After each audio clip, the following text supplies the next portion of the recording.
শীতে কুয়াশা ঘেরা একটা মিষ্টি সকালে সকলকে শুভেচ্ছা জানিয়ে আমি আমার মিনি ব্লগ শুরু করছি। আর এদিকে দেখো কোকোবাবু যথারীতি মর্নিং ওয়াকে বেরিয়ে গেছে। যতই ঠান্ডা পড়ুক, কোকোকে এই সময়টাকে বাইরে থাকতেই হবে। ওই জন্য ওর বাবাই ওকে নিয়ে বেরিয়ে গেছে ঠান্ডায়। আর আমি চলে এলাম এবার ছাদে, কারণ আমার সুন্দরীরা এক রাশ কুয়াশা মেখে ঝলমল করছে ছাদে। আর এই দৃশ্যটা দেখে তো মন ভরাতে আমাকে হবেই সারাদিনের রসদ জোগাড় করতে। দেখো কিছু কিছু ফুল ফুটতে শুরু করেছে গাছে, এখনো শীতের সব ফুল ফোটেনি, কিছু কিছু ফুটছে।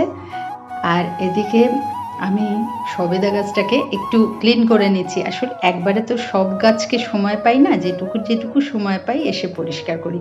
শুকনো পাতাগুলোকে একটু বেছে ফেলে দিচ্ছি, তাতে ওরাও পরিষ্কার পরিচ্ছন্ন থাকে। প্রত্যেকটা গাছই আমার সন্তানের মতো, তো সেই কারণে। আর এদিকে সেই জীর্ণ মৃতপ্রায় টমেটো গাছ আজকে দেখো ফুলে ফলে একেবারে ভরে উঠেছে। সৌন্দর্যই আলাদা ওদের হয়ে গেছে। আর আমার সেই ছোট্ট বেগুন গাছগুলো, সেই দুটো পাতার বেগুন গাছ যেটা কোকো বেগুন গাছ খেয়ে নিচ্ছিল, সেই গাছে আজকে দেখো কত বেগুন হয়েছে একসাথে। যদিও এখনো হনুমানগুলো ঠিক সন্ধান পায়নি, সন্ধান পেলে হয়তো গাছ শুদ্ধ সাবার করে দেবে। দেখা যাক, যতদিন বাঁচিয়ে রাখতে পারি থাক।